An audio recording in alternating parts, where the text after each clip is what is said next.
고린도전서 1장 18절로 29절 말씀. 십자가의 도가 멸망하는 자들에게는 미련한 것이요 구원을 받는 우리에게는 하나님의 능력이라.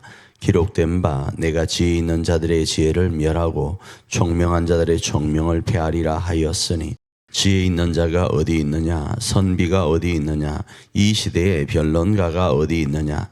하나님께서 이 세상의 지혜를 미련하게 하신 것이 아니냐. 하나님의 지혜에 있어서는 이 세상이 자기 지혜로 하나님을 알지 못하므로 하나님께서 전도에 미련한 것으로 믿는 자들을 구원하시기를 기뻐하셨도다.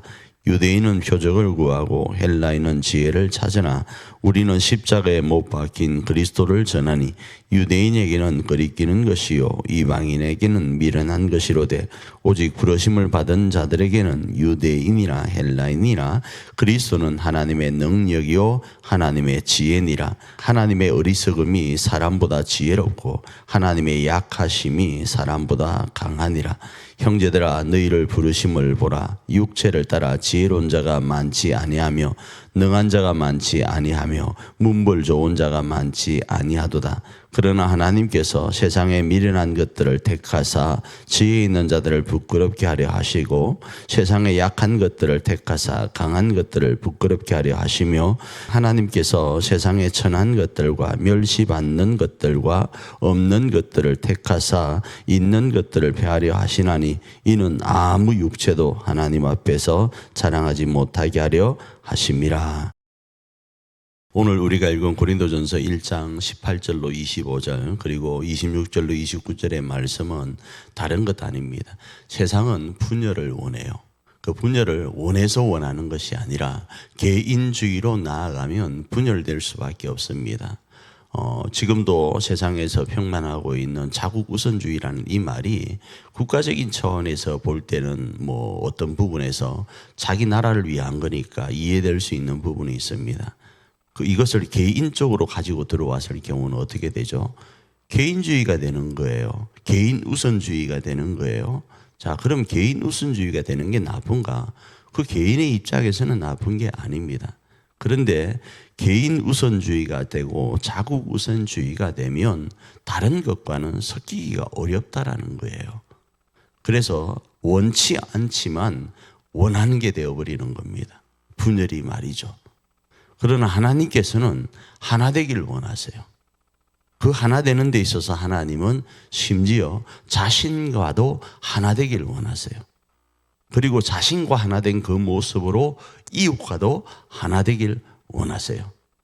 그리고 그 방법을 하나님은 십자가라는 방법으로 감당해 가려고 합니다. 왜 그런가? 세상은 하나님과 하나 되고 이웃과 하나 되는 방식을 몰라요. 안다라는 것이 자신들이 가지고 있는 지식과 지혜를 가지고 하나 되려고 하는 거예요. 그래서 내가 돈을 많이 가지고 내가 권력을 가지고 자기 밑으로 통합하려고 하는 것이 세상의 방식처럼 보일 때가 있고, 나의 지식을 가지고 그 지식 아래로 사람들을 모으려고 하는 것이 세상의 방식이라는 거예요. 그런데 하나님은 십자가라는 방식으로 하나님과 하나 되게 하시고 이웃과 하나 되게 하시는데, 이 십자가는 예수 그리스도를 상징합니다. 예수 그리스도는 성육신하시고 고난당하시고 부활하시고 성천하시고 다시 재림하신다라는 그 사실을 상징하는 겁니다. 이처럼 하나님께서 우리를 이 십자가로 사랑하신 것으로 하나님은 하나님과 이웃을 하나 되게 하시려고 하는 거예요.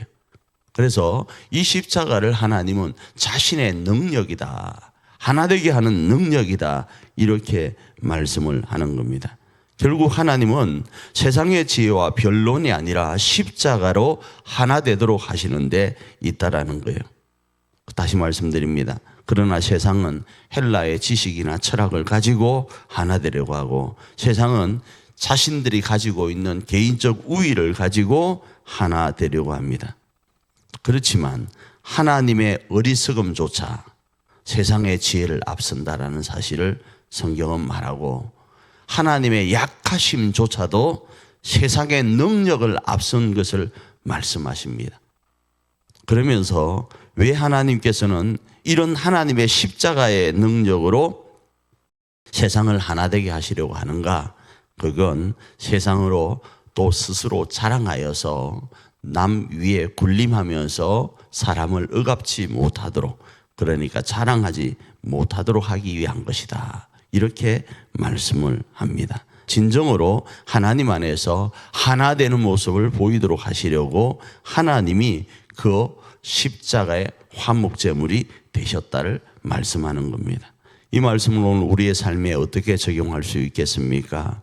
우리가 의도하진 않지만 우리 가정과 교회 안에 분열이 있고 우리 삶에 분열이 있다면 우리의 생각을 내려놓고 십자가의 방식으로, 하나님의 능력인 십자가의 능력으로 하나 되려고 오늘 우리 삶에 적용해 보기를 원합니다.